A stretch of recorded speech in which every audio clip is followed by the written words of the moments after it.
بسم الله الحمد لله والصلاة والسلام على رسول الله وعلى آله وصحبه ومن والاه اللهم انفعنا بما علمتنا وعلمنا ما ينفعنا وزدنا علما رب اشرح لي ويسر لي أمري واحلل عقدة من لساني يفقهوا قولي سبحانك لا علم لنا إلا ما علمتنا إنك أنت العليم الحكيم رب يسر ولا تعسر وتمم بالخير أعوذ بالله من الشيطان الرجيم بسم الله الرحمن الرحيم يا أيها الذين آمنوا أطيعوا الله ورسوله ولا تولوا عنه وأنتم تسمعون ولا تكونوا كالذين قالوا سمعنا وهم لا يسمعون. ہم سورہ انفال کی پہلی 19 آیات پڑھ چکے تھے جن کو ہم نے کہا تھا کہ یہ سورت کے پہلے حصے کا پہلا باب ہے. اب ہم سورت کا دوسرا باب پہلے حصے کا دوسرا باب شروع کریں گے انشاءاللہ، جو آیت نمبر 20 سے لے کر آیت نمبر 40 تک ہے.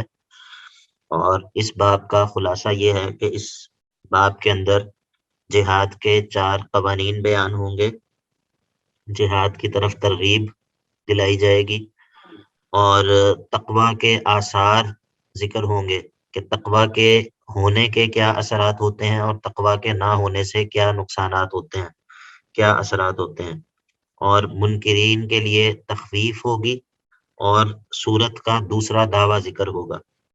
جہاد کے 4 قوانین، جہاد کی طرف ترغیب، تقوی کے آثار وجوداً و عدماً، اور منکرین کے لیے تخویف، اور سورت کا دوسرا دعویٰ ذکر ہوگا.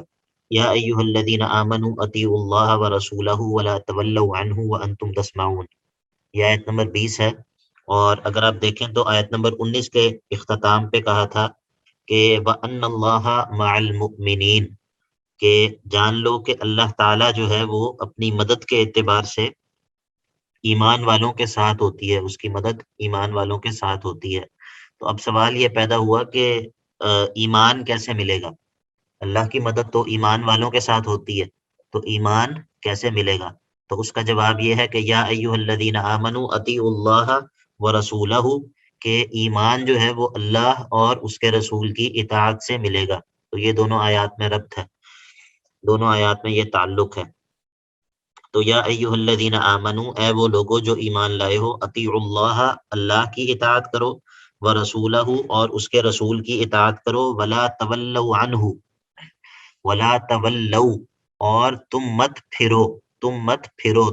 پیٹ پھیرو، عنہ یعنی کہ عن اطاعتہما، عن عن اطاعتہما، اللہ اور اس کے رسول کی اطاعت سے مت پھرو.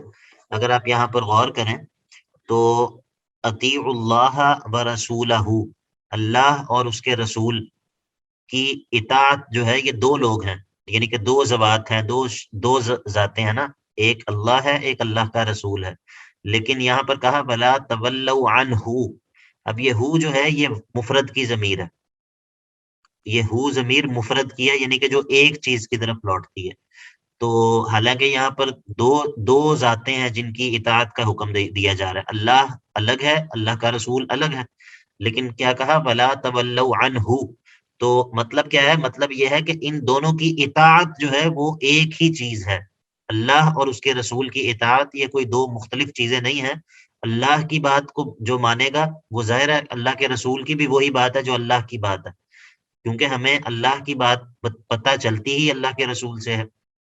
اور اسی طرح جو اللہ کے رسول کی بات مانے گا دراصل وہ اللہ ہی کی بات مان رہا ہے، کیونکہ اللہ نے رسول کو رسول بنایا ہی اللہ نے ہے. تو چونکہ دونوں کی بات ماننا ایک ہی جتنی اہمیت کا حامل ہے، اسی لیے کہا ولا تولوا عنہ، اس اطاعت سے پیٹھ مت پھیرو، اس حال میں کہ وَأَنْتُمْ تَسْمَعُونَ، وَأَنْتُمْ تَسْمَعُونَ، کیا تم سنتے ہو، کیا سنتے ہو؟ الکتاب والسنہ، کتاب و سنت کو، قرآن کو، اور اللہ کے نبی علیہ الصلوۃ والسلام کی باتوں کو تم سنتے ہو، تو پھر تمہیں یہ زیب نہیں دیتا کہ تم اللہ اور اس کے رسول کی اطاعت سے پیٹھ پھیرو. اگلی جو آیات ہیں اگلی 3 آیات میں منافقین کے اوصاف اپنانے سے مومنوں کو ڈرایا گیا ہے، اور منافقین کے لیے وعید ہے.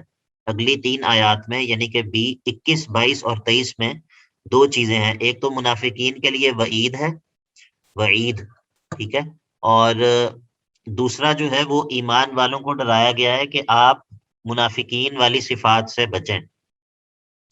تو کہا ولا تکونو، اور تم مت ہو جاؤ، کالذین، ان لوگوں کی طرح، تم ان لوگوں کی طرح مت ہو جاؤ کہ جو لوگ قالو، یہ کہتے ہیں کہ سمعنا، ہم نے سن لیا، جو لوگ یہ کہتے ہیں کہ ہم نے سن لیا، وہم لا یسمعون، حالانکہ وہ سنتے نہیں ہیں، جو اس بات کا دعویٰ تو کرتے ہیں کہ ہم نے سن لیا ہے اور ہمیں جو ہے وہ ہمیں بات سمجھ آ گئی ہے، لیکن اصل میں وہ سنتے نہیں ہیں، اصل میں وہ ان کے اوپر ان کا یہ سننا اور نہ سننا برابر ہوتا ہے، کیونکہ وہ اقرار نہیں کرتے، سن تو لیتے ہیں لیکن اس کا اقرار نہیں کرتے، اس بات کو تسلیم نہیں کرتے، تو اس چیز سے اللہ تعالیٰ نے ڈرایا کہ آپ ان لوگوں کی طرح نہ ہو جانا۔ اچھا یہ لوگ سنتے نہیں ہیں، تو ان شر الدواب، بے شک زمین پر چلنے والوں میں، دواب جو ہے یہ جمع ہے دابتن کی، دواب جمع ہے دابتن کی، اور دابہ زمین پہ چلنے والے ہر جانور کو، ہر چیز کو دابہ کہا جاتا ہے، ویسے اس کا جو روٹ ورڈ ہے وہ ہے دال با با، ٹھیک ہے، اور اس کا مطلب ہوتا ہے رینگنا، تو اصل میں یہ بولا جاتا ہے رینگنے والے جانوروں کے لیے، لیکن پھر اس کا استعمال جو ہے وہ زمین پر رہنے والے ہر جاندار کے اوپر اس کا اطلاق ہوتا ہے۔ تو ان شر الدواب، بے شک زمین پر چلنے والے جانداروں میں سب سے بدترین، عند اللہ، اللہ کے نزدیک، کون ہے؟ الصم البکم الذین لا یعقلون، یہ وہ لوگ ہیں جو بہرے ہیں، کس چیز سے؟ حق کو سننے سے، حق کو سننے سے بہرے ہیں، اور البکم، اور گونگے ہیں حق کو بولنے سے اور اس کو تسلیم کرنے سے، الذین لا یعقلون، اور وہ لوگ ہیں جو کہ عقل نہیں رکھتے، عقل نہیں رکھتے، ان سے عقل کی نفی اسی لیے کی کہ عقل جو ہوتی ہے وہ انسان کو یہ بتاتی ہے کہ کس چیز میں اس کا فائدہ ہے اور کس چیز میں اس کا نقصان ہے، تو جب ایک انسان فائدے والی چیز کو نہ قبول کر رہا ہو اور نقصان والی چیز کو جو ہے وہ اپنائے ہوئے ہو، تو اس کا مطلب یہ ہے کہ اس کے اندر جو عقل ہے وہ اپنا کام صحیح طریقے سے انجام نہیں دے رہی، تو اس شخص کی عقل جو ہے وہ اس کا ہونا اور نہ ہونا برابر ہے، تو اسی لیے کہا کہ الذین لا یعقلون، یہ وہ لوگ ہیں کہ جو عقل نہیں رکھتے، سوچنے سمجھنے کی صلاحیت نہیں رکھتے۔ تو اب اگلی جو آیت ہے، آیت نمبر 23، اس کے اندر دو جملے ہیں، پہلا جملہ تو یہ ہے کہ اگرچہ اگر یہ لوگ سننے اور سمجھنے کی اب صلاحیت ہی نہیں رکھتے تو اللہ ان کو کیوں نہیں سنوا دیتا، اللہ تو ان کو سنوانے پر قادر ہے، تو اللہ ان کو سنوا دے، تو اس کا جواب اللہ تعالیٰ نے یہ دیا کہ ان کے اندر قبول حق کا جذبہ ہی نہیں ہے، ان کے اندر انابت ہی نہیں ہے، اور یہ حق کو قبول کرنے کا اور حق کی تلاش جو ہے وہ ان کے اندر موجود ہی نہیں ہے، اگر اللہ تعالیٰ ان کے اندر انابت اور قبولیت کا جذبہ اور حق کی تلاش دیکھتا تو اللہ تعالیٰ ضرور ان کو سنوا دیتا، تو کہا وَلَوْ عَلِمَ اللَّهُ فِيهِمْ خَيْرًا، اگر اللہ جانتا ہوتا ان میں کوئی خیر، یعنی کہ انابت اور حق کو قبول کرنے کا جذبہ، تو لَأَسْمَعَهُمْ، اللہ ان کو ضرور سنوا دیتا۔ اچھا اب اگلا سوال یہ ہے کہ اچھا اگر ان میں قبول حق کا جذبہ نہیں ہے پھر بھی اللہ اگر ان کو سنوا دے، اللہ اس کے باوجود ان کو سنوا دے، تو اس کا جواب یہ دیا کہ وَلَوْ أَسْمَعَهُمْ، اور اللہ اگر ان کو سنوا بھی دے تو چونکہ ان کے اندر قبول حق کا جذبہ ہی نہیں ہے اور یہ قبول کرنا چاہتے ہی نہیں ہے، تو پھر کیا ہوگا؟ لَتَوَلَّوْا، تو یہ ضرور پیٹ پھیر جائیں گے، وَهُمْ مُعْرِضُونَ، اس حال میں کہ یہ اعراض کرنے والے ہوں گے، بے رخی برتنے والے ہوں گے۔ تو یہ آیت نمبر 21، 22 اور 23 کے اندر کیا ہے؟ اس کے اندر منافقین کے لیے وعید اور سزا اور ڈانٹ ہے، یعنی کہ ان کے بارے میں ڈانٹ یہ ہے، ان شر الدواب عند اللہ الصم البکم الذین لا یعقلون، یہ ڈانٹ ہے، اور مومنوں کو منع کیا گیا ہے کہ آپ جو ہے وہ ایسے لوگوں جیسے نہ ہو جائیں، لا تکونوا کالذین قالوا سمعنا وهم لا يسمعون۔ تو ان تین آیات کے اندر جو ہے وہ یہ دو چیزیں بیان ہوئی۔ اس کے بعد جو ہے وہ آیت نمبر 24 کے اندر جو ہے وہ جہاد کا تیسرا قانون جو ہے وہ بیان ہوگا، جہاد کا تیسرا قانون مجاہدین کے لیے، تیسری جو ہے وہ ان کے لیے نصیحت اور ان کے لیے قاعدہ اور قانون، وہ کیا ہے؟ وہ یہ ہے کہ یا ایھا الذین آمنوا استجیبوا للہ وللرسول اذا دعاکم لما یحییکم۔ اور اس کا خلاصہ یہ ہے اس قاعدے اور قانون کا کہ جب جہاد کی فرضیت ہو، جب جہاد فرض ہو، تو پھر نفل کام میں مصروف ہو جانا اور فرض کو چھوڑ دینا یہ درست نہیں ہے۔ تو ویسے بھی یہ قاعدہ یہی ہوتا ہے کہ انسان اہم چیز کو پہلے کرتا ہے اور غیر اہم چیز کو بعد میں کرتا ہے۔ تو جس وقت جو ہے وہ کوئی عمل فرض ہو گیا ہو، کسی فریضے کے ادا کرنے کا وقت ہو، تو اس فریضے کو ادا کیا جائے گا اور نفلی کام کو چھوڑ دیا جائے گا۔ یہ اس قاعدے اور قانون کا خلاصہ ہے۔ اور اسی طرح اس آیت کے اندر یہ بھی ہے کہ جہاد کا جو ترک کرنا ہے یہ بعض دفعہ انسان کے لیے عذاب کا سبب بن جاتا ہے۔ یہ بات اگلی آیت کے اندر بھی آئے گی۔ تو یا ایھا الذین آمنو، اے وہ لوگو جو ایمان لائے ہو، استجیبو، استجیبو قبول کر لو، مان لو، مان لو، کس چیز کو مان لو؟ للہ وللرسول، اللہ اور اس کے رسول کے حکم کو مان لو، اذا دعاکم، جب یہ تمہیں بلاتے ہیں، جب اللہ اور اس کا رسول تمہیں دعوت دیتے ہیں، کس چیز کی طرف دعوت دیتے ہیں؟ لما یحییکم، لما اس چیز کی طرف دعوت دیتے ہیں، یحییکم جو چیز تمہیں زندگی بخشے گی، یعنی کہ جس چیز کے اندر تمہاری زندگی ہے، تمہارا زندہ رہنا اور تمہارا زندگی کا بندوبست ہے جس چیز کے اندر، اس چیز کی طرف جب اللہ اور اس کا رسول تمہیں بلائیں تو فوراً جو ہے وہ ان کی پکار پر لبیک کہو۔ وَاعْلَمُوا، اور جان لو کہ ان اللہ، بے شک اللہ تعالی، یحول بین المرء وقلبہ، حائل ہو جاتا ہے بندے اور اس کے دل کے درمیان۔ بے شک جان لو کہ بے شک اللہ تعالی حائل ہو جاتا ہے بندے اور اس کے دل کے درمیان۔ وَأَنَّهُ إِلَيْهِ تُحْشَرُونَ، اور بے شک اللہ ہی کی طرف تم سب کا لوٹایا جانا ہے، اللہ ہی کی طرف تم سب کا لوٹایا جانا ہے۔ تو اس آیت کے اندر ہمیں ایک تو یہ بات پتہ چلی کہ مجاہدین کے لیے تیسرا قاعدہ اور قانون کیا ہے کہ جس وقت فرض کی ادائیگی کا وقت ہو تو نفل کو چھوڑ دو۔ اور دوسری بات یہ معلوم ہوئی کہ ترک جہاد سے انسان اللہ کی توفیق سے محروم ہو جاتا ہے، خیر کی توفیق اللہ تعالیٰ چھین لیتا ہے۔ اس لیے ہمیں اس سے پتہ چلا کہ وَاعْلَمُوا أَنَّ اللَّهَ يَحُولُ بَيْنَ الْمَرْءِ وَقَلْبِهِ، اور اس بات کو یاد رکھو کہ اللہ بندے اور اس کے دل کے درمیان حائل ہو جاتا ہے، یعنی کہ اس سے جو ہے وہ خیر کی توفیق چھین لیتا ہے، اور اس کا جو ہے وہ پھر جو ہے وہ انسان اللہ کی توفیق سے محروم ہو جاتا ہے۔ اور جس طرح ہم پہلے کئی جگہوں پر ہم نے یہ کیا کہ ان اللہ سے، انا سے پہلے ہم وَاعْلَمُوا نکالتے رہے، معذوف نکالتے رہے، تو یہاں پر دیکھیں یہاں پر لفظوں میں موجود ہے وَاعْلَمُوا أَنَّ اللَّهَ يَحُولُ بَيْنَ الْمَرْءِ وَقَلْبِهِ، ٹھیک ہے؟ تو وَأَنَّهُ إِلَيْهِ تُحْشَرُونَ، اور یہ انہ جو ہے اس کا عطف بھی اسی انا کے اوپر ہے، یعنی کہ وَاعْلَمُوا أَنَّ اللَّهَ يَحُولُ بَيْنَ الْمَرْءِ وَقَلْبِهِ وَاعْلَمُوا أَنَّهُ إِلَيْهِ تُحْشَرُونَ، اور اس بات کو یاد رکھو کہ اسی اللہ کی طرف تمہارا لوٹایا جانا ہے، اسی کی طرف تمہیں لوٹایا جائے گا۔ اب اگلی آیت کے اندر جو ہے وہ یہی اسی آیت کا تتمہ ہے کہ اگر جہاد نہیں کرو گے تو پھر کیا ہوگا۔ تو ادھر جو ہے وہ عذاب کا سبب ذکر ہوگا کہ عذاب سبب کیا ہوتا ہے، عذاب کیوں آتا ہے۔ کہا کہ وَاتَّقُوا، بچو، فتنتن، ایسے عذاب سے، یہاں پر فتنہ جو ہے وہ عذاب کے معنی میں ہے، بچو ایسے عذاب سے۔ اور کس طرح بچو؟ بِجِہَادِکُم، جہاد کے ذریعے بچو، جہاد کرنے کے ذریعے اللہ کے عذاب سے بچو، ٹھیک ہے؟ وَاتَّقُوا فِتْنَةً بِجِہَادِکُم، جہاد کرنے کے ذریعے اللہ کے عذاب سے بچو۔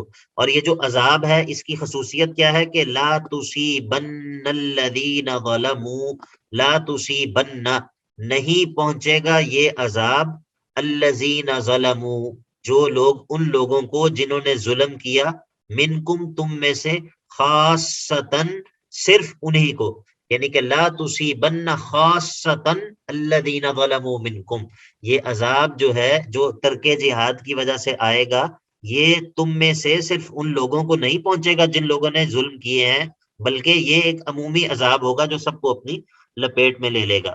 وَاعْلَمُوا، اور اس بات کو جان لو کہ ان اللہ، کہ بے شک اللہ تعالی، شدید العقاب، بہت سخت پکڑ کرنے والا ہے، اس کی پکڑ جو ہے وہ بہت سخت ہے۔ تو اس آیت سے کیا پتا چلا؟ اس آیت سے یہ پتا چلا کہ ترک جہاد جو ہے وہ عذاب کے آنے کا سبب ہے، اور جہاد کرنا اور حق کی دعوت دینا یہ عذاب کو دور کرنے کا سبب ہے، عذاب اس کے ذریعے دور ہو جاتا ہے۔ آیت نمبر 26، وَاذْكُرُوا إِذْ أَنْتُمْ قَلِيلٌ مُسْتَضْعَفُونَ فِي الْأَرْضِ۔ اس آیت کے اندر جہاد کی طرف ترغیب ہے، اور ترغیب کیا ہے؟ وہ یہ ہے کہ تم مکہ کے اندر تھے، کمزور تھے، لوگوں سے ڈرتے تھے، اللہ تعالیٰ نے تمہیں پناہ دی، تمہیں رہنے کے لیے جگہ دی، تمہاری مدد کی، تمہیں کھانے کے لیے جو ہے وہ پھل فروٹ دیا، اور تمہارے لیے جو ہے وہ رزق کا بندوبست کیا۔ تو اب تمہیں چاہیے کہ تم اللہ کا شکر ادا کرو، کس طرح؟ جہاد کے ذریعے، لعلکم تشکرون۔ وَاذْكُرُوا، اور یاد کرو، اذ انتم قلیل، اس وقت کہ جب تم تھوڑے تھے، تعداد میں تھوڑے تھے، قلیل مستضعفون فی الارض، اور زمین میں کمزور سمجھے جاتے تھے، مستضعفون کمزور سمجھے جاتے تھے، فی الارض زمین میں، مراد کیا ہے؟ الارض سے یہاں پر مراد مکہ ہے، مستضعفون فی الارض جب تم مکہ میں کمزور سمجھے جاتے تھے، اور تخافون، اور تم ڈرتے تھے، اس بات سے ڈرتے تھے کہ ان یتخطفکم الناس، کہ تمہیں اچک لیں تمہیں اچک کر لے جائیں، الناس کفار۔ یاد کرو اس وقت کو جب تم تعداد میں بھی تھوڑے تھے، اور ہر اعتبار سے کمزور بھی تھے، تمہیں لوگ کمزور سمجھتے تھے، اور تیسرا یہ کہ اس کے ساتھ ساتھ حالات بھی ایسے تھے کہ تمہیں ایک لمحے کا بھی پتہ نہیں ہوتا تھا کہ کس وقت جو ہے وہ کون سی مصیبت ہم پر ٹوٹ پڑے، اور ہمیں جو ہے وہ اچانک ناگہانی طور پہ کفار کی طرف سے کس حملے کا سامنا کرنا پڑ جائے۔ تو پھر اللہ نے کیا کیا؟ جب تم اس وقت کو یاد کرو، اور پھر یہ دیکھو کہ اللہ نے تمہارے ساتھ کیا کیا، تو فآواکم، یہ پہلی نعمت ہے، آواکم پہلی نعمت ہے۔ اس کا کیا مطلب ہے؟ اللہ نے تمہیں پناہ دی، تمہیں پناہ دی، اللہ نے تمہیں رہنے کے لیے جگہ دی، اور وہ کیا ہے؟ وہ مدینہ طیبہ ہے۔ وَأَيَّدَكُمْ، اور تمہاری مدد کی، بِنَصْرِهِ، اپنی مدد کے ذریعے، اپنی نصرت کے ذریعے اللہ نے تمہیں مضبوط کیا، یہ دوسری نعمت ہے۔ اور تیسری نعمت کیا ہے؟ وَرَزَقَكُمْ، اور تمہیں نوازا، مِنَ الطَّيِّبَاتِ، پاکیزہ کھانے کی چیزوں میں سے، اچھی اچھی کھانے کی چیزیں جو ہے وہ تمہیں نصیب کی، جس طرح مدینہ کے اندر کھجوریں تھیں بکثرت۔ تو اللہ تعالیٰ نے تین انعامات کا تذکرہ کیا، فآواکم، اللہ نے تمہیں رہنے کے لیے جگہ دی، وأیدکم بنصرہ، اور تمہاری اللہ تعالیٰ نے تمہیں مضبوط کیا اپنی مدد کے ذریعے، ورزقکم من الطیبات، اور تمہیں کھانے کے لیے پاکیزہ رزق جو ہے وہ عطا کیا، لعلکم تشکرون، تاکہ تم شکر ادا کرو، بالجہادی، یہاں پر بالجہادی لگا دیں، لعلکم تشکرون، اور یہاں پر کس طرح شکر کرو گے اللہ کا؟ جہاد کے ذریعے، چونکہ ادھر جہاد کی ترغیب دلائی جا رہی ہے، تو ادھر تشکرون سے مراد کیا ہے؟ اپنے عمل کے ذریعے اللہ کا شکر ادا کرنا۔ شکر جو ہے وہ جس طرح زبان سے ادا کیا جاتا ہے، اسی طرح شکر جو ہے وہ قلب سے بھی ادا کیا جاتا ہے، انسان کے قلب کا بھی عمل ہوتا ہے شکر، اور اسی طرح شکر جو ہے وہ اللہ تعالیٰ کا شکر اپنے افعال سے بھی ادا کیا جاتا ہے۔ تو افعال سے شکر ادا کرنا کیا ہے؟ وہ یہ ہے کہ انسان اپنے جسم کو اللہ تعالیٰ کی اطاعت میں صرف کرے، اس کو اللہ تعالیٰ کی نافرمانی میں نہ خرچ کرے۔ اب اگر کسی بندے کو اللہ تعالیٰ نے بہت اچھی صحت دی ہے، اور وہ اپنی اس صحت کے اوپر زبان سے کہتا ہے الحمدللہ، اللہ تیرا بہت شکر ہے، اور اپنی اس صحت کو وہ اللہ کی نافرمانی میں خرچ کرتا ہے، تو کیا یہ شکر ادا کر رہا ہے؟ نہیں، یہ بندہ شکر ادا نہیں کر رہا، بلکہ یہ ناشکری کر رہا ہے۔ ٹھیک ہے، آپ سوال مجھے یہ تھا شیخ، جی جی بولیے۔ آپ نے کہا مستضعفون کا مطلب کمزور سمجھے جاتے تھے، جی جی تو اس میں کون سا کلمہ ایسا ہے جو سمجھے جاتے تھے پہ دلیل کر رہا ہے، اور اس کا مطلب ڈائریکٹلی یہ نہیں لیتے کہ کمزور تھے؟ جی جی جزاک اللہ، بہت اچھا سوال ہے، بہت ہی اچھا سوال ہے، بارک بارک اللہ اللہ فیک۔ فیکم۔ یہاں پر اگر آپ غور کریں تو اس کے اندر جو روٹ ورڈ ہے، روٹ ورڈ وہ تو ہے غاد، عین اور فا، جو ہم اردو میں بھی لفظ بولتے ہیں کہ ضعیف ہیں، یہ کسی کمزور شخص کو کہتے ہیں کہ یہ ضعیف ہے، یا ہم جی کسی راوی کے بارے میں بھی کہتے ہیں کہ یہ راوی ضعیف ہے، مطلب اس جی کی ثقاہت جو ہے وہ کمزور ہے۔ تو اصل میں روٹ ورڈ تو غاد، عین اور فا ہے، ٹھیک ہو گیا۔ لیکن اس کے علاوہ اس کے اندر اگر آپ دیکھیں تو اس کے اندر دو لفظ اور نظر آ رہے ہیں، سین اور تا، جی ٹھیک ہے۔ تو ہم اس کو عربی زبان میں کہتے ہیں باب استفعال، باب صحیح. استفعال. ٹھیک ہے، تو یہ جو جی مختلف ابواب ہوتے ہیں عربی کے اندر، یہ آپ انشاءاللہ صرف میں پڑھیں گے. جس طرح ثلاثی مجرد کے 6 باب ہوتے ہیں، باب نصرہ، ینصرو، ضرب، یضرب وغیرہ. اسی طرح ثلاثی مزید فی کے ابواب ہوتے ہیں. کوئی باب افعال ہوتا ہے، ہم کسی لفظ کو کہتے ہیں یہ باب افعال میں سے ہے، کسی کو ہم کہتے ہیں یہ باب تفعیل میں سے ہے. تو اسی طرح ایک باب ہوتا ہے، اس کو ہم کہتے ہیں باب استفعال. استفعال اس کی نشانی یہ ہوتی ہے کہ اس میں شروع میں سین اور تا بھی ہوتا ہے. ٹھیک ہے، روٹ ورڈ کے علاوہ سین اور تا بھی ہوتا ہے.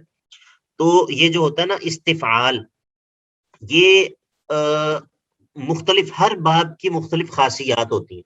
ہر باب کی مختلف خاصیات ہوتی ہیں. اب یہ جو باب استفعال ہوتا ہے، اس کی مختلف خاصیات میں سے ایک خاصیت اس کی ہوتی ہے کہ اس میں طلب کا معنی ہوتا ہے. طلب. ٹھیک ہے، مثال کے جی طور پہ ہم کہتے ہیں اللہ سے استغفار کرنا. استغفار، جی جی استغفار. ٹھیک ہے، اب اس کا معنی کیا ہے؟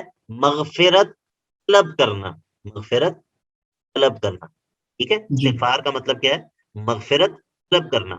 اگر ہم دیکھیں تو اس کا جو روٹ ورڈ ہے وہ تو غین فا را ہے، جس سے مغفرت نکلا. لیکن یہ جی طلب کرنا کا معنی کہاں سے آ گیا اس میں؟ طلب کرنے کا معنی کہاں سے آ گیا؟ تو طلب کرنے کا معنی اس میں یہاں سے آ گیا کہ اصل میں یہ جو باب استفعال ہے، اس کی ایک خاصیت ہے کہ اس کے اندر طلب کا معنی خود بخود پایا جا رہا ہوتا ہے. ٹھیک ہے، جی تو ہم نے کہا کہ استغفار کا معنی ہو گیا مغفرت کو طلب کرنا. اسی طرح قرآن پاک میں آتا ہے اللہ تنصروہ وَإِنِ اسْتَنصَرُوكُمْ فِي الدِّينِ، اگر وہ استنصارا. ٹھیک ہے، یا ہم کا مصدر لے لیتے ہیں استنصار. استنصار کا مطلب ہے مدد طلب کرنا. ٹھیک ہے، اب اگر جی ہم دیکھیں تو روٹ ورڈ تو اس کا نصرت ہے، نون صاد اور را. جی لیکن طلب کرنے کا معنی پیدا ہو رہا ہے باب استفعال کی وجہ سے. ٹھیک ہے، تو اسی جی طرح باب استفعال کا ایک معنی یہ بھی ہوتا ہے کہ کسی کو کچھ سمجھنا. سمجھنے کا معنی بھی اس کے اندر پایا جاتا ہے. اچھا. دوسرا یہ ہے جو ہم نے معنی کیا نا کہ سمجھے جاتے تھے. جاتے تھے، جی سمجھے جاتے تھے. اس کو انگریزی میں شاید پیسو وائس کہتے ہیں. اور جی اب میں آپ کو سمجھاتا ہوں کہ یہ کس طرح یہ معنی ہم نے کیا. اب لفظ ہے مستضعفون. مستضعفون انتم قلیل مستضعفون. جی مستضعفون ہی ہے، مستضعفون. اب یہ جو مستضعفون ہے نا، یہ اصل میں جو ہے وہ اسم مفعول ہے. اسم مفعول جی ہے. اگر یہی اسم فاعل ہوتا تو ہم اس کو پڑھتے مستضعفون. صحیح. مستضعفون عین کے نیچے زیر ہوتی. ٹھیک جی ہے، تو اس صورت میں مانا ہوتا، اگر عین کے نیچے زیر ہوتی تو اس صورت میں مانا ہوتا تم کمزور سمجھنے والے تھے. عین کے نیچے زیر ہوتی اگر، تو یہ اسم فاعل ہوتا. ٹھیک ہے، جی اور اگر اسم فاعل ہوتا اس کا مانا ہوتا تم کمزور سمجھنے والے تھے. جی ٹھیک ہے، لیکن یہ اسم فاعل نہیں بلکہ اسم مفعول ہے. اسم جی مفعول ہے، تو اس کا معنی ہو گیا عین کے اوپر زبر آ گئی اور معنی ہو گیا کہ تم کمزور سمجھے جاتے تھے. صحیح. اب جس طرح مثال کے طور پہ آپ دیکھیں، ایک ہوتا ہے ضاربن، مارنے والا. جی ضاربن کیا ہے؟ مارنے والا. اور مضروبن کون ہے؟ مار کھانے والے. اس کو مارا گیا ہے. ٹھیک ہے، قاتل کون ہوتا ہے؟ قتل کرنے والا. قاتل کون ہوتا ہے؟ قتل کرنے والا. اپنے مائکس بند کر لیں پلیز. اور مقتول کون ہوتا ہے؟ جس کو قتل کیا گیا ہوتا ہے. سمجھ آ رہی ہے آپ کو جی دانیال بھائی؟ سر. اچھا، جی تو یہ میں نے آپ کو اس لیے بتایا ہے، یہ مثالیں میں نے آپ کو اس لیے دی ہیں کہ جو اسم فاعل کا معنی ہوتا ہے وہ ہوتا ہے کام کرنے والا، اور اسم مفعول کا معنی ہوتا ہے کہ جس پر کام کیا گیا ہوتا ہے. ٹھیک جی ہے، تو جی مستضعفون جو ہے یہ ہے، اگر عین کے نیچے ہم زیر پڑھیں تو یہ ہوگا اسم فاعل اور معنی ہوگا کہ تم کمزور سمجھنے والے تھے. لیکن یہاں پر جی کیا ہے؟ مستضعفون، تم کمزور سمجھے جاتے تھے. اب یہاں پر جو سمجھے جانے کا معنی ہے وہ ہم کر رہے ہیں باب استفعال کی وجہ سے، اور صحیح. سمجھنے والے نہیں تھے تم بلکہ تم سمجھے جاتے تھے، یہ معنی ہم کر رہے ہیں اس کے اسم مفعول ہونے کی وجہ سے. ٹھیک جی ہے. بہتر، بہت بہتر. بارک اللہ فیکم. یہ بہت ہی اچھا شکریہ. سوال تھا آپ کا، اور اس طرح کے جو سوالات ہیں نا، یہ انشاءاللہ بہت ہی فائدے مند ہوں گے آپ سب کے لیے، آپ سب کے لیے، کیونکہ میں نے اس طرح پہلے بھی کہا تھا کہ اصل مقصد ترجمے کو یاد کرنا نہیں ہے، اصل مقصد ترجمے کو سمجھنا اور سیکھنا ہے. یعنی کہ ان دونوں میں بڑا باریک فرق ہے، اور ماشاءاللہ آپ سب سمجھدار ہیں، انشاءاللہ سمجھتے ہیں کہ ایک ہے یاد کر لینا، اور ایک ہے کہ ترجمے کے فن کو سیکھنے کی کوشش کرنا اور سمجھنا. تو جزاک اللہ خیر. اچھا سوال جو ہوتا ہے وہ سن کے روح جو ہے وہ تازہ ہو جاتی ہے ماشاءاللہ. شاید کسی صاحب اور. اس میں تو فی الحال گرامیٹیکلی طور پر تو بہت اپر لیول کی باتیں کی گئی، ہمیں تو کچھ سمجھ نہیں آئی ہے. اچھا. تو میں بھی انشاءاللہ تعالی آگے ہمیں جیسے گرامر پڑھیں گے تو سمجھ آ جائیں گی، کیونکہ ابھی ٹھیک ہمیں ہے، کوئی گرامر. بات نہیں، کوئی بات نہیں، کوئی بات نہیں. یہ ظاہر ہے کہ بالکل ابتدا میں ایسی باتیں اگر سمجھ آ جائیں تو حیرت ہونی چاہیے، اگر سمجھ نہ آئے تو حیرت نہیں ہونی چاہیے. لیکن ان باتوں کا فائدہ یہ ہوتا ہے کہ آپ کم از کم جب سنتے ہیں نا کسی بات کو، اگر وہ آپ کو پوری طرح سمجھ نہیں بھی آتی، ٹھیک ہے، تو کم از کم جب ایک دفعہ آپ ان باتوں کو سنتے ہیں تو آپ کے کان ان باتوں کو سننے کے عادی ہو جاتے ہیں. یعنی کہ وہ جو اصطلاحات استعمال ہوتی ہیں نا، ٹرمینالوجیز جو استعمال ہوتی ہیں، آپ جب ایک دفعہ سنتے ہیں آپ کو کچھ سمجھ نہیں آتی، آپ دوسری دفعہ سنتے ہیں، تیسری دفعہ سنتے ہیں، پھر آہستہ آہستہ جو چیزیں ہیں وہ سمجھ آنے لگ جاتی ہیں. ٹھیک ہے، تو اسی لیے جب یہ بات ہو رہی ہو تو اس کو کم از کم سمجھنے کی کوشش ضرور کیا کریں، اور اگر سمجھ نہ آئے تو اس میں پریشان ہونے والی کوئی بات نہیں ہے.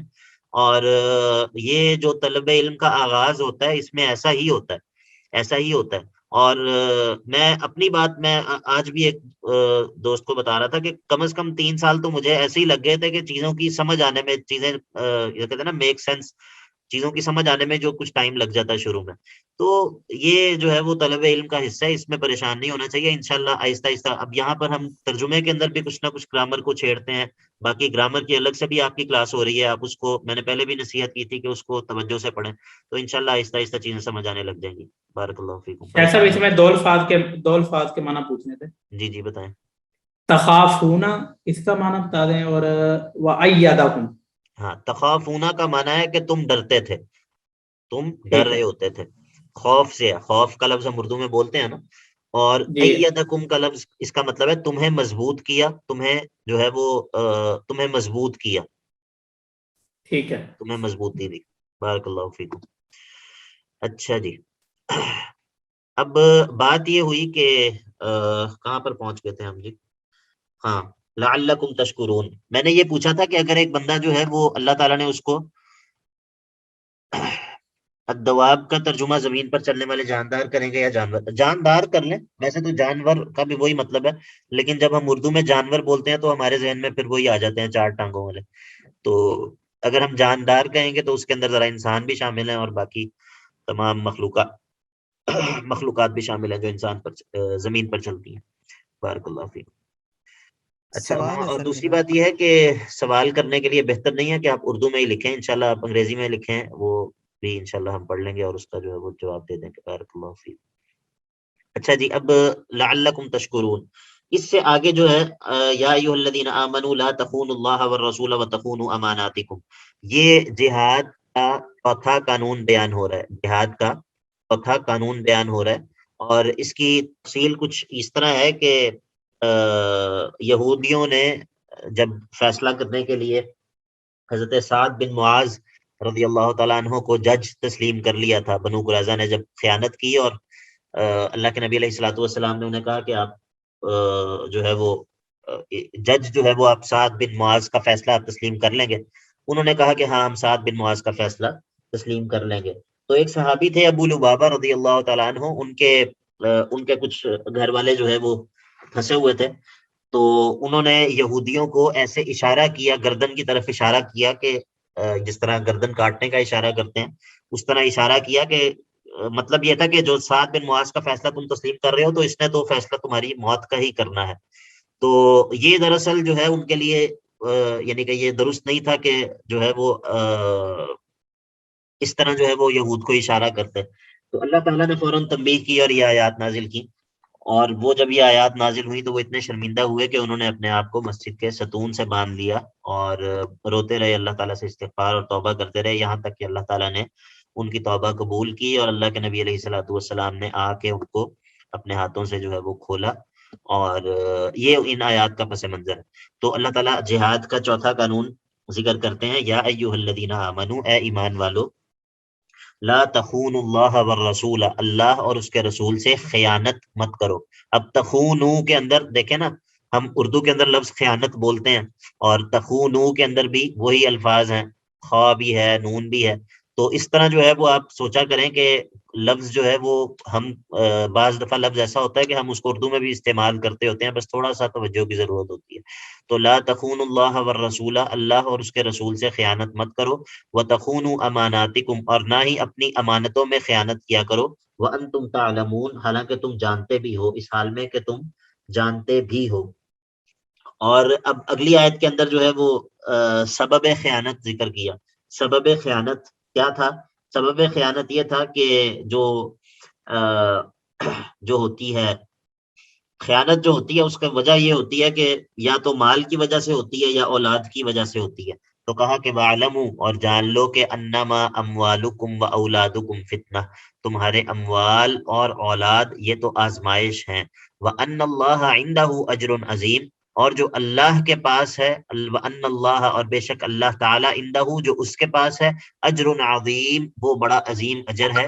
تو جو اس اجر عظیم کو یعنی کہ جنت کو حاصل کرنا چاہتا ہو، اس کو مال اور اولاد کے ذریعے جو ہے وہ کسی فتنے کا شکار نہیں ہونا چاہیے. جب اس کو مال کی وجہ سے آزمایا جائے یا اولاد کی وجہ سے آزمایا جائے تو وہ اس آزمائش میں اور اس جو ہے وہ امتحان میں سرخرو تبھی ہو سکے گا جب وہ اپنے ذہن میں یہ بات رکھے گا کہ وَأَنَّ اللَّهَ عِندَهُ أَجْرٌ عَظِيمٌ، کہ بے شک جو اللہ کے پاس ہے وہ بہت بڑا اجر ہے.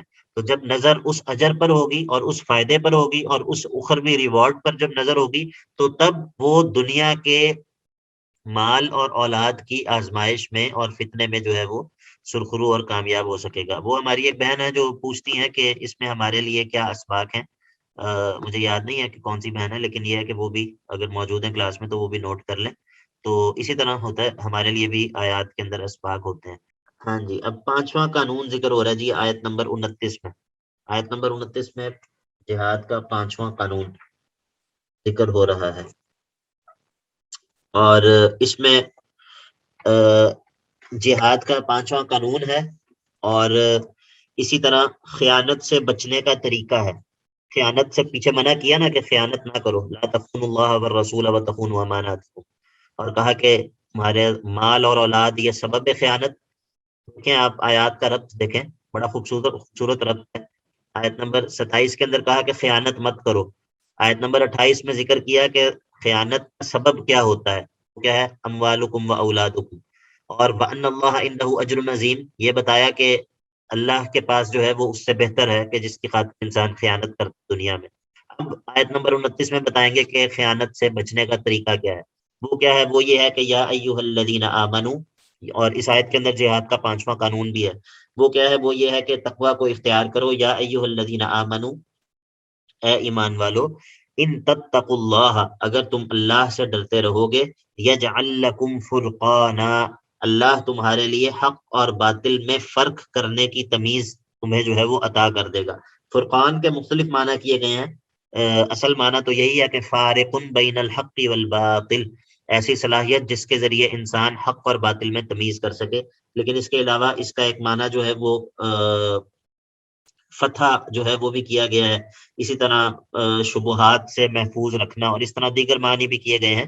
لیکن آسان اور درست معنی یہی ہے. باقی معنی بھی درست ہیں لیکن زیادہ جو واضح معنی ہے وہ یہی ہے کہ فرقانن سے مراد ہے حق اور باطل میں فرق کرنے کی تمیز. تو تقوی کے ذریعے یہ حاصل ہوتی ہے. تقوی کا پہلا فائدہ ایک تو یہ کہ تقوی کے ذریعے انسان خیانت سے اور فتنے سے بچ جاتا ہے، خیانت اور فتنے سے بچ جاتا ہے. دوسرا، تقوی کے ذریعے تین فوائد ذکر ہوں گے یہاں پر.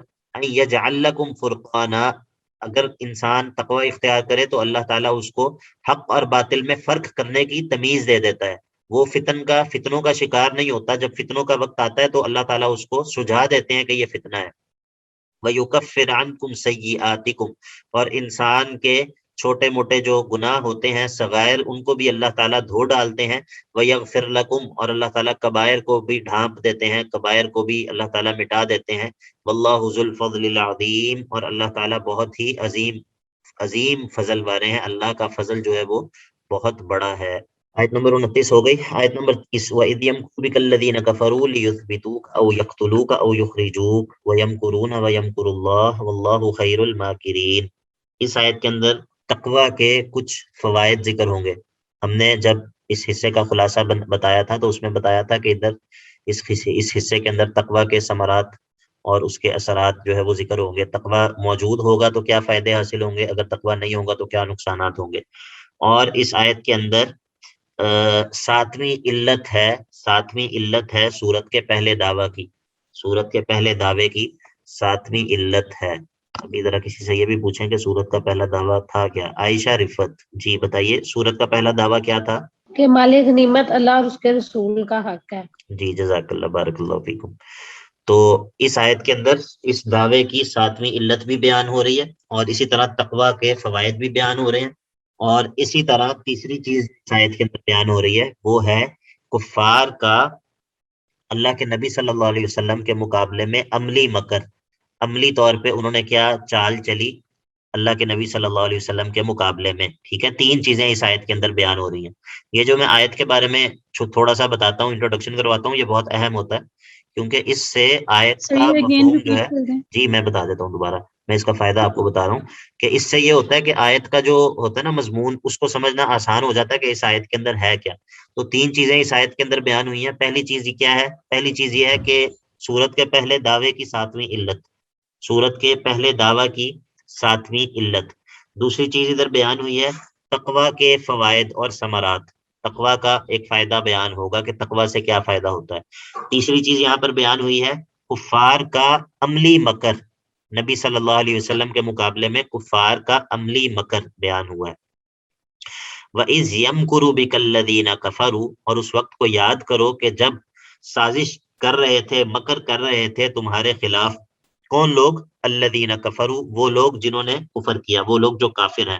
اور کیا سازش چل رہے تھے، کیا مکر کر رہے تھے؟ لیثبتوک، تاکہ آپ کو قید کر لیں. او یقتلوک، یا آپ کو قتل کر دیں. او یخرجوک، یا آپ کو نکال دیں، آپ کو یہاں سے جو ہے وہ مکہ سے نکال دیں. تو آپ اس وقت کو یاد کریں جب آپ کے خلاف یہ سازشیں کی جا رہی تھیں. وَيَمْكُرُونَ، اور یہ لوگ مکر کر رہے تھے. وَيَمْكُرُ اللَّهُ، اور اللہ نے اپنی تدبیر جو ہے وہ کی. اللہ نے اپنی جو ہے وہ اپنی جو تدبیر جو ہے وہ اللہ تعالیٰ چلا رہا تھا، وہ اپنی چالیں چل رہے تھے، اللہ تعالیٰ اپنی چال چلا رہا تھا. وَاللَّهُ خَيْرُ الْمَاكِرِينَ، اور اللہ تو سب سے بہترین جو ہے وہ تدبیر اللہ ہی کی ہوتی ہے.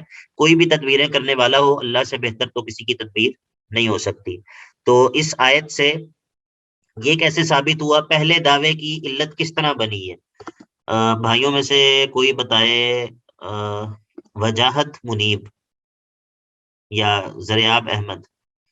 جی زریاب بھائی آپ بتائیں گے کہ یہ کس نے ہاتھ اوپر کیا؟ جی عرفان بھائی. نہیں عرفان بھائی آپ نہیں، زریاب بھائی سے پوچھتے ہیں. زریاب بھائی آپ بتائیں گے کہ یہ آیت کس طرح سورت کے دعوے کی علت بن رہی ہے، پہلے دعوے کی؟ وعلیکم السلام. سر اس میں علت اس طرح میرے خیال میں بن رہی ہے کہ وہ چال چاہ رہے تھے لیکن کافر، لیکن اللہ تعالیٰ بہتر چال چلنے والے. تو اس سے یہ کیسے ثابت ہوا کہ غنیمت کے مال میں اللہ اور اس کے رسول کا حق تسلیم کر لو؟ دعویٰ تو یہ ہے نا سورت کا. اچھا جی. جی وجاہت منیب. اس کی سمجھ نہیں آئی، اس کی علت کس طرح بنے گی؟ چلے میں آپ کو بتاتا ہوں انشاءاللہ. دانیال آدم. جی شیخ میرا خیال ہے شاید اس کو ہم یہاں سے دیکھ سکتے ہیں واللہ خیر الماکرین، کہ اللہ تعالیٰ کی تدبیر سب سے بہتر ہوتی ہے. تو اللہ تعالیٰ کی تدبیر بہتر ہوتی ہے تو اللہ تعالیٰ کے تمام احکامات بھی اسی حساب سے. ٹھیک ہے بارک اللہ فیکم. بہنوں میں سے کوئی بتانا چاہے تو؟ سر مجھے ٹھیک سے تو نہیں پتا لیکن میں تھوڑا سا ایڈ کرتی ہوں اگر ٹھیک ہوا تو. سر جس طرح کہ اللہ پاک ہی کفار کی ساری تدبیروں کو الٹا کر رہے ہیں تو اللہ ہی بہترین تدبیر کرنے والے ہیں، تو پھر اس طرح غنیمتوں کے اموال بھی اللہ اور اس کے رسول کے بارک اللہ فیکم. بارک اللہ فیکم. آپ مین آئیڈیا جو ہے، جی عرفان بھائی آپ بتائیے. سر اس میں میرا یہ سوال تھا وَيَمْكُرُونَ، ہاں جی. اس میں آپ نے ٹرانسلیشن کرتے ہوئے کہا کہ وہ تدبیر کر رہے تھے یعنی کہ مکر کر رہے تھے. حالانکہ گرامیٹیکلی طور پر ہم نے وہ ایک رول پڑھا ہے کہ جب شروع میں یعنی یا وغیرہ لگتا ہے یا تو وہ ہا یعنی کہ حال یا مستقبل کے معنی دیتا ہے. جزاک اللہ خیر، بہت اچھا سوال کیا آپ نے، میں اس کا جواب دیتا ہوں. نور ہیرا آپ بتائیے کیا سوال ہے آپ کا؟ سر کوشچن نہیں ہے، میں اس کا آنسر کرنا چاہ رہی ہوں. جو جی جی سوال بتائیں آپ نے کیا بتائیں بتائیں، بارک اللہ objection فیکم. سے بن رہی ہے کہ جب یہاں پہ بھی اللہ تعالیٰ کی مدد آئی ہے کہ ان کی چالوں کے خلاف بھی اللہ تعالیٰ ہی تمہاری مدد کر رہا ہے، تو پھر اس چیز کا حق انسان کو کیسے ہے، مطلب مسلمانوں کو کیسے تھا کہ وہ خود مال غنیمت کی تقسیم کے بارے میں کوئی بھی دعویٰ کریں؟ بارک اس اللہ میں تو پھر فیکم، اللہ بارک تعالیٰ اللہ ہی فیکم، کو حق حاصل ماشاء ہے. اللہ، جزاک اللہ خیر، بہت اچھا جواب دیا آپ نے. اور میں پہلے اس کا جواب دیتا ہوں اور پھر اس کے بعد عرفان قیوم بھائی کے سوال کا جواب دیتا ہوں. بہت اچھا سوال کیا انہوں نے بھی. ادھر دیکھیے کہ جب مکہ کے اندر آپ تھے تو کفار تو آپ کو قید کر دینے کے در پہ تھے، یا آپ کو قتل کر دینا چاہ رہے تھے، یا آپ کو جلا وطن کر دینا چاہ رہے تھے. تو ادھر آپ کو اللہ تعالیٰ نے وہاں سے نکالا، ان کے قید کرنے سے بھی بچایا، ان کے قتل کرنے سے بھی بچایا، ان کے جلا وطن کر دینے سے بھی بچایا. آپ کو اللہ تعالیٰ نے مدینہ کے اندر لا کر ادھر آپ کو ساتھی بھی فراہم کیے، اور پھر آپ کے ساتھیوں کے ذریعے اور آپ کو اللہ تعالیٰ نے انہی کفار کے اوپر فتح بھی دی کہ جو پہلے آپ کو قتل کر دینے کا منصوبہ بنا رہے تھے. تو اب جب آپ کو اللہ تعالیٰ نے فتح دے دی اور مال غنیمت دے دیا، تو اب الانفال للہ والرسول، غنیمتوں کو تقسیم کرنے کا اختیار بھی اللہ اور اس کے رسول کا ہی ہے. اب جو ہے یہ کیسے ہو سکتا ہے کہ آپ کو کس حالت سے اور اللہ کے نبی علیہ الصلوۃ والسلام کو کدھر سے جو ہے وہ کس طرح کے حالات سے اللہ تعالیٰ نکال کے مدینہ لایا اور جو پوری قوم تھی اس کے خلاف فتح دی.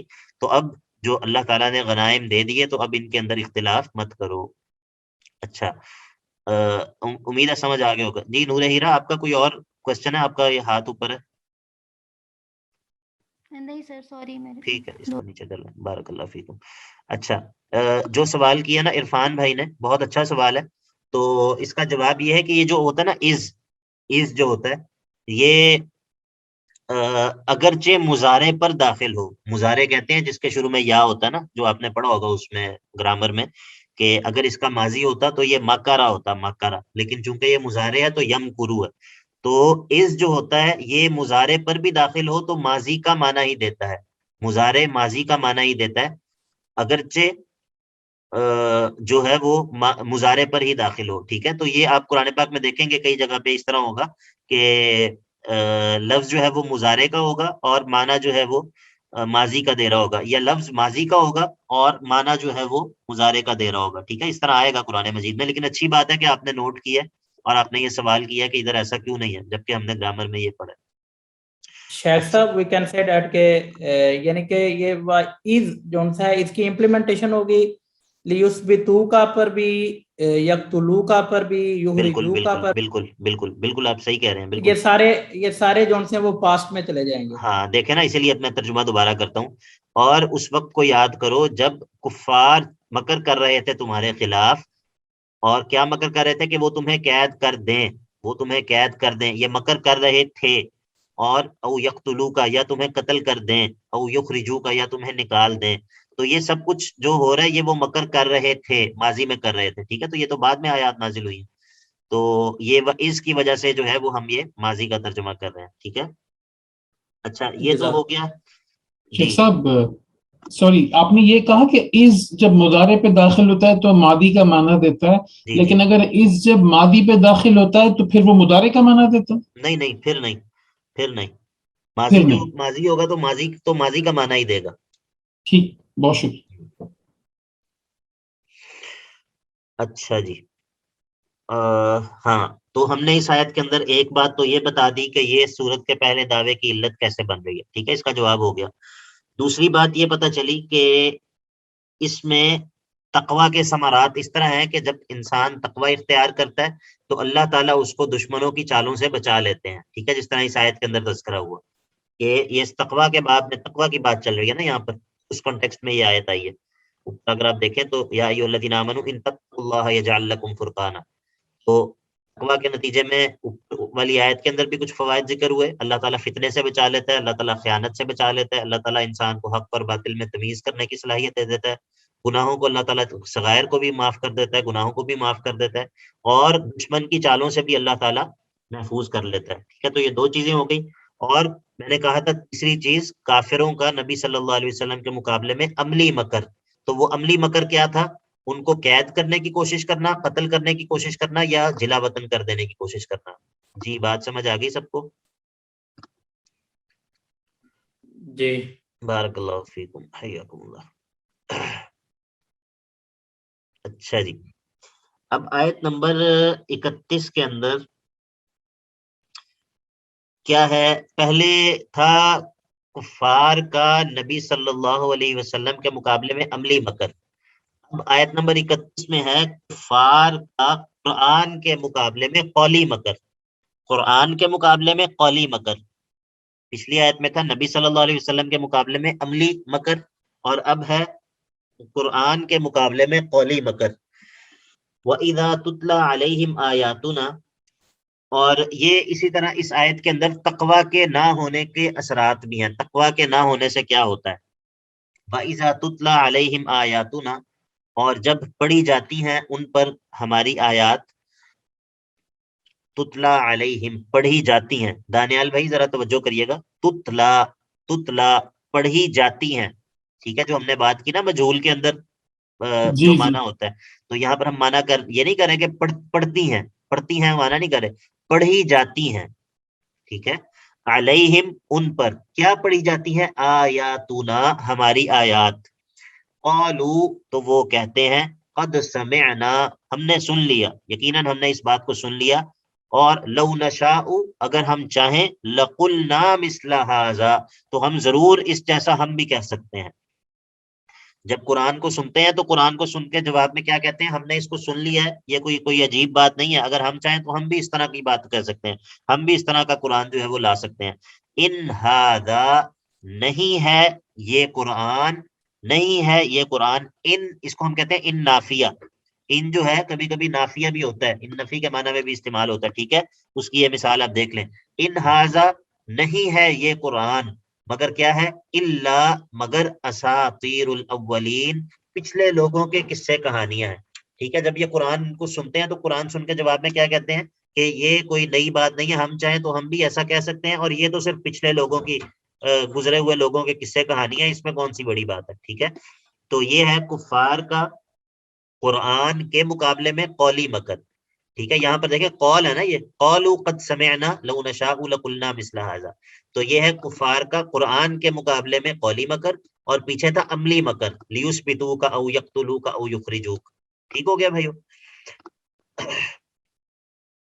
اسی طرح جو ہے وہ ان کا یہ کہنا، قرآن کے مقابلے میں ان کا یہ کہنا، یہ کیا ہے؟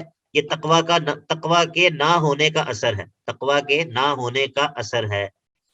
تو ہم نے کہا کہ اس آیت کے اندر دو چیزیں ہیں، کفار کا قرآن کے مقابلے میں قولی مکر، اور اسی طرح تقوی کے نہ ہونے کا سبب، تقوی کے نہ ہونے کا اثر کیا ہوتا ہے.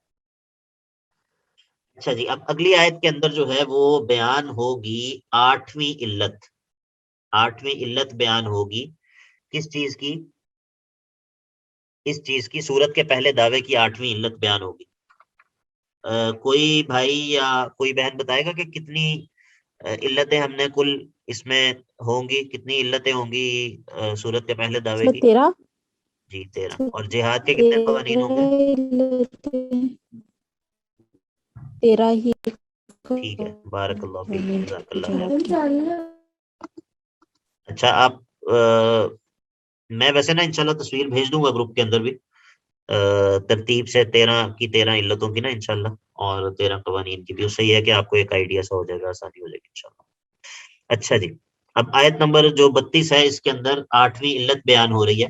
اور اس کے اندر ایک تو 8ویں علت بیان ہوگی سورت کے پہلے دعوے کی، اور اسی طرح تقوی کے نہ ہونے کے اثرات یہاں پر بھی ذکر ہوں گے. وَإِذْ قَالُوا اللَّهُمَّ، اور جب وہ کہہ رہے تھے، جب انہوں نے کہا، کیا کہا؟ اللہم، اے ہمارے رب، اے ہمارے اللہ. یہ کفار نے کہا، ان کان ھذا ھو الحق من عندک، اگر ان کانا، اگر ہے، کانا ھذا، یہ قرآن، ھو الحق من عندک، یہ حق ہے، سچائی ہے، حقیقت ہے، من عندک، تیری طرف سے. اب ان کا تقوی نہ ہونے کا اثر کیا ہے کہ ہونا تو یہ چاہیے کہ یہ دعا کرتے کہ اے اللہ اگر یہ تیری طرف سے حق ہے تو ہمیں اس کو ماننے کی توفیق دے دے، ہمارے اوپر واضح کر دے کہ یہ واقعتاً حق ہے۔ تقویٰ کا تقاضا تو یہ ہے نا کہ انسان کے اے اللہ اگر یہ حق ہے تو مجھے اس کو ماننے کی توفیق دے دے، لیکن یہ کیا دعا کر رہے ہیں؟ اللہ اگر یہ تیری طرف سے حق ہے فَأَمْطِرْ عَلَيْنَا، تو برسا ہمارے اوپر، امطر علینا برسا ہمارے اوپر، حجارۃ من السماء آسمان سے پتھر، او یا پھر ائتنا لے آ ہمارے پاس بعذاب علیم دردناک عذاب۔ یہ ان کا کفار کی دعا اللہ تعالیٰ نے نقل کی ہے کہ اب ان کی بدبختی یہ تھی کہ یہ اللہ تعالیٰ سے، یعنی کہ اصل میں یہ اس حد تک عناد کے اندر بڑھے ہوئے تھے کہ اللہ تعالیٰ سے یہ دعا کرنے لگے کہ اللہ اگر یہ تیری طرف سے حق ہے تو پھر ہمارے اوپر عذاب ہی بھیج دے، ہم اس کے اوپر ایمان لانے والے نہیں ہیں۔ تو ایک تو یہ کہ یہ تقویٰ کے نہ ہونے کا اثر ہے، ان کا یہ دعا کرنا تقویٰ کے نہ ہونے کا اثر ہے۔ دوسرا کیا ہے؟ دوسرا ہم نے کہا کہ یہ 8ویں علت بھی ہے۔ تو علت یہ کس طرح ہے؟ علت یہ اس طرح ہے کہ انہوں نے جب اللہ تعالیٰ سے یہ دعا کی تو اللہ تعالیٰ نے جنگ بدر میں مسلمانوں کے ہاتھوں ان کو عذاب علیم دلوا دیا۔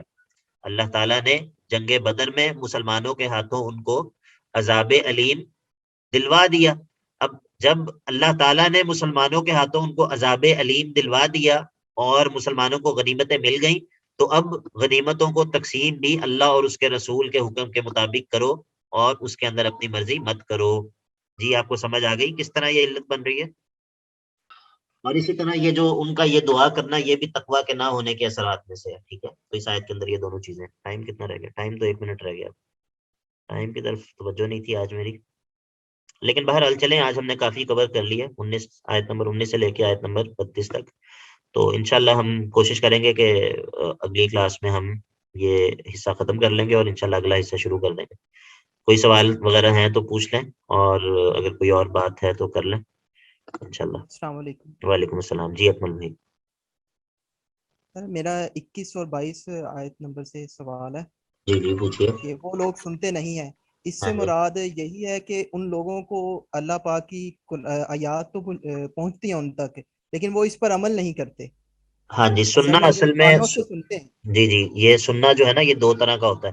ایک ہوتا ہے صرف سننا جو ہر انسان سنتا ہے، ٹھیک ہے، کان تو موجود ہیں ان کے، لیکن قرآن پاک جب یہ اسلوب اختیار کرتا ہے تو اس سے مراد ہوتا ہے سماع قبول۔ سماع قبول وہ سننا کہ جو واقعتاً اثر بھی کرے، جس سننے کا کوئی فائدہ اور نتیجہ بھی ہو۔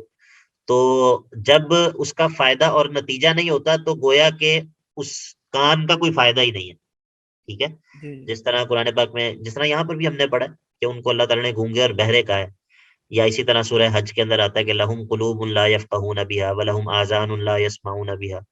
تو اصل میں جو دل ہے، دل کا اصل مقصد یہ ہے کہ یہ حق کو سمجھے، کانوں کا اصل مقصد یہ ہے کہ یہ حق کو سنیں اور قبول کریں، آنکھوں کا اصل مقصد یہ ہے کہ یہ آنکھیں کائنات میں اللہ تعالیٰ کی نشانیاں دیکھیں، ٹھیک ہے؟ اصل مقصد یہ ہے۔ اس کے علاوہ جو کچھ بھی ہوتا ہے وہ ضمنی ہے، اس کے علاوہ جو کچھ بھی ہوتا ہے ان اعضاء کے ذریعے وہ کیا ہے؟ وہ اصل پرائمری مطلوب نہیں ہے، وہ سیکنڈری مطلوب ہے، وہ ضمنی چیزیں ہیں، ٹھیک ہے؟ تو اگر کوئی انسان، اگر آپ کسی بچے کو کسی ادارے میں داخل کرائیں اور وہ وہاں پر جو ہے وہ والی بال پڑھنے کے لیے آپ اس کو داخل کرائیں، ٹھیک ہے، اور وہ وہاں پر کرکٹ بھی کھیلے، والی بال بھی کھیلے، فٹ بال بھی کھیلے، اور وہ تقریری مقابلے میں بھی اول آئے، اور جو ہے وہ جناب کینٹین کے اوپر وہ کھانا بھی کھائے کیفیٹیریا میں، اور اس کے علاوہ وہ یعنی کہ وہ سب کچھ کرے، کوئز مقابلے میں بھی اول آئے، لیکن وہ پڑھائی نہ کرے پڑھائی نہ کرے، تو یہ اس نے آپ یہی کہیں گے کہ تم نے میرے پیسے ضائع کر دی، تمہارا جو ہے وہ کوئی فائدہ نہیں ہوا تمہیں داخل کرانے کا اسکول میں یا کالج میں، ٹھیک ہے؟ تو جب اصل مقصد حاصل نہ ہو تو گویا کہ وہ اس چیز کا ہونا اور نہ ہونا برابر ہو جاتا ہے۔ آپ کو میری بات سمجھ آ گئی؟ جی جی۔ اور ان کو سر اللہ پاک نے بدترین کہا ہے۔ جی جی تو بالکل۔ اللہ پاک کی اس روح زمین پر جتنی بھی مخلوق ہے، چاہے وہ گندے سے گندا، پلید سے پلید جانور بھی ہے، جی جی اس سے بھی یہ بدترین ہے۔ جی یہ بدترین ہے، اور یہی وجہ ہے کہ یہ جو ہے وہ جو بھی جانور ہے وہ مکلف نہیں ہے، اور اس کا معاملہ اسی دنیا تک ہے، اس کے لیے سزا اور جزا کا نظام نہیں ہے، اس نے جہنم میں نہیں جانا، ٹھیک ہے، اور جی اس سے اللہ تعالیٰ کا مطالبہ بھی نہیں ہے، اس سے اللہ تعالیٰ کا جی مطالبہ ہی نہیں ہے، ان سے اللہ تعالیٰ کا مطالبہ ہے، یہ مکلف ہیں، ان کو اللہ تعالیٰ نے سمجھ دی ہے، صلاحیتیں دی ہیں سمجھنے کی، اور اللہ تعالیٰ نے اپنی نشانیاں ظاہر کی ہیں، اس کے باوجود جب یہ اس طرح کا رویہ برتتے ہیں تو پھر یہ وعید ہے کہ ان شر الدواب عند اللہ۔ دوسری بات یہ ہے کہ یہ جو نجاست ہے، یہ جو برائی ہے، یہ مانوی ہے، یعنی کہ ایسا نہیں ہے کہ کسی کافر کو اگر ہم ہاتھ لگا لیں گے تو ہم نجس ہو جائیں گے، ایسا نہیں ہے۔ کفار کی یا منافقین کی جو نجاست ہے، یہ نجاست مانوی ہے، مانوی ہے، یعنی کہ نجاست حسی نہیں ہے۔ حسی نجاست وہ ہوتی ہے کہ جو اگر کپڑوں کو لگ جائے تو جس کو دھونا ضروری ہوتا ہے، آپ کتاب الطہارہ وغیرہ میں پڑھ رہے ہوں گے، تو یہ نجاست مانوی ہوتی ہے، ٹھیک ہے۔ ان میں سے سر اب کچھ کافر بھی ہوتے ہیں اور کچھ مسلمان بھی ایسے ہیں جن کو آیات سنائی تو جاتی ہیں لیکن وہ اس پہ عمل نہیں اس وقت کر رہے ہوتے، تو دونوں اس سے مراد ہیں، نہیں مسلمان نہیں بھی نہیں اور نہیں نہیں کافر۔ نہیں نہیں، مسلمان اس سے مراد نہیں ہے۔ مسلمان جو ہے وہ آیت کو مانتا ہوتا ہے، وہ ظاہر ہے اگر مسلمان ہے، اللہ اور اس کے رسول پر ایمان رکھتا ہے تو وہ ایسا نہیں ہوتا کہ اس کا آیات پر ایمان نہیں ہوتا، لیکن بعض دفعہ ایمان کی کمزوری کی وجہ سے یا نفس کے غلبے کی وجہ سے، خواہش نفس کی وجہ عمل سے نہیں کر پاتے۔ یا شیطان کے وسوسے کی وجہ سے مختلف وجوہات ہو سکتی ہیں، لیکن یہ آیات جو ہیں یہ منافقین کے لیے ہیں اور کفار کے لیے۔ منافقین جو اصل میں کافر ہی ہوتے ہیں، منافقین اصل میں کفار ہی ہوتے ہیں، تو یہ آیات جو ہے یہ ان کے لیے ہیں۔ مسلمان جتنا بھی گیا گزرا ہوگا، اگر وہ واقعتاً مسلمان ہے اور ایمان اس کے اندر موجود ہے تو وہ ان آیات کا مستحق نہیں ہے، ٹھیک ہے۔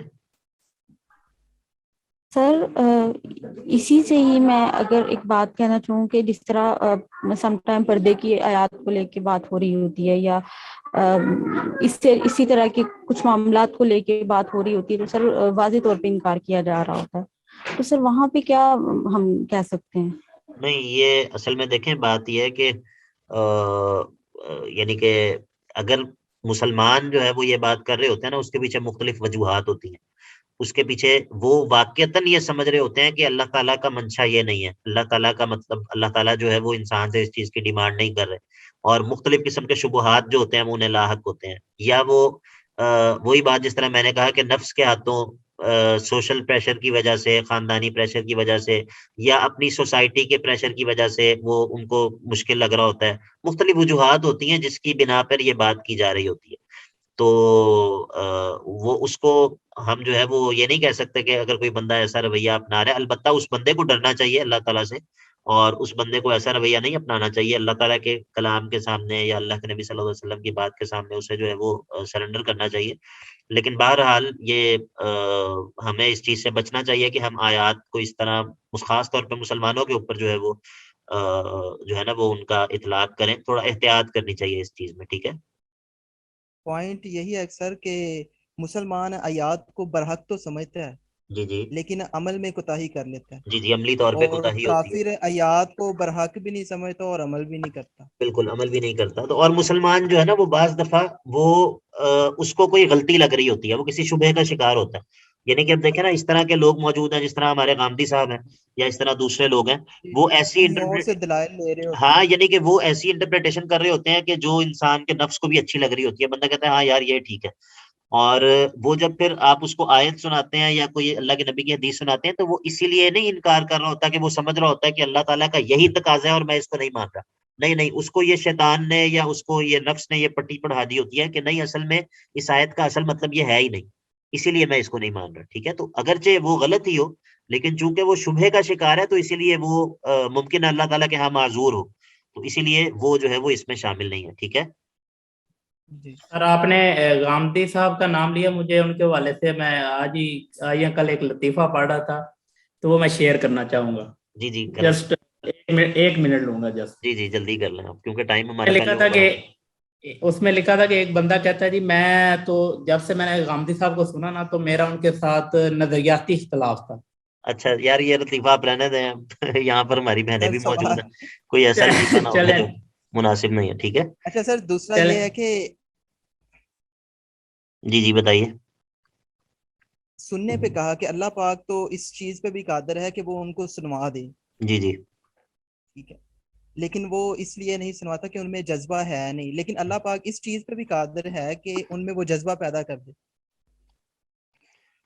اللہ تعالیٰ تو ہر چیز پر قادر ہے، لیکن جو ایمان کی توفیق ہے یہ انسان کے اندر جب انابت موجود ہو اور وہ حق کی تلاش میں مخلص ہو تو پھر اللہ تعالیٰ اس کو ایمان کی توفیق دیتے ہیں۔ اگر ایک بندہ انادی ہو، انادی یعنی کہ جی جس طرح اللہ تعالیٰ نے سورہ بقرہ کے شروع میں کہا ہے کفار کے بارے میں کہ ان الذین کفروا سواء علیہم انذرتہم ام لم تنذرہم لا یؤمنون، تو یہ انہی کافروں کے بارے میں کہا ہے کہ جو اللہ کے نبی صلی اللہ علیہ وسلم کو پہچان چکے تھے اور وہ جانتے تھے کہ یہ حق ہے، لیکن اس کے باوجود وہ تسلیم نہیں کرتے تھے۔ ٹھیک ہے، تو جب ایسا رویہ ہو تو پھر اللہ تعالیٰ جو ہے وہ توفیق ہی سلب کر لیتے ہیں، اناد کی وجہ سے اللہ تعالیٰ انسان سے توفیق ہی سلب کر لیتے ہیں۔ ٹھیک ہے، تو جی اگر یہ ایسا ہوتا تو اللہ تعالیٰ جس طرح قرآن پاک میں بھی ہے کہ اللہ تعالیٰ اگر چاہتا تو ساری مخلوق جو ہے اس کو ایمان والوں میں سے بنا دیتا، سب لوگوں کو ہی مومن بنا دیتا، لیکن اللہ تعالیٰ اس طرح جی نہیں کرتا۔ اللہ تعالیٰ اختیار دیتا ہے انسان کو، اور اس کے سامنے حق اور باطل کے دلائل جو ہوتے ہیں وہ واضح ہوتے ہیں، اس کے بعد انسان کو اللہ تعالیٰ اختیار دیتا ہے تاکہ امتحان ہو سکے۔ اگر اللہ تعالیٰ سب لوگوں کو مسلمان بنا دیتا تو اس میں امتحان کس چیز کا ہوتا؟ امتحان تو ختم ہو گیا نا۔ جی ایک بچہ ہے سر، وہ کافر کے گھر پیدا ہوتا ہے، جی جی ابھی ناسمجھ عمر میں وہ اس دنیا سے چلا جاتا ہے، جی جی تو اس نے یہ نہیں اسلام کو جانچا پرکھا، جی جی تو اس کا کیا ہوگا بعد ہاں میں؟ انشاءاللہ اللہ تعالیٰ عدل کرنے والا ہے۔ اللہ تعالیٰ جو ہے وہ لوگوں کے معاملات سے بھی واقف ہے اور اللہ تعالیٰ عدل کرنے والا ہے۔ تو انشاءاللہ اللہ تعالیٰ کی صفات جو ہے وہ ان کا ہمیں پتہ ہو تو ہمارے ذہن میں یہ سوال نہیں پیدا ہوگا کہ اللہ تعالیٰ جو ہے وہ ہر چیز سے پوری طرح واقف ہے اور وہ کسی پر بھی ظلم نہیں کرنے والا۔ تو اللہ تعالیٰ جو بھی معاملہ کرے گا ہر ایک انسان کے ساتھ، اللہ تعالیٰ ہر ایک انسان کے بارے میں اس انسان سے بھی بہتر جانتا ہے، چونکہ وہ خالق ہے۔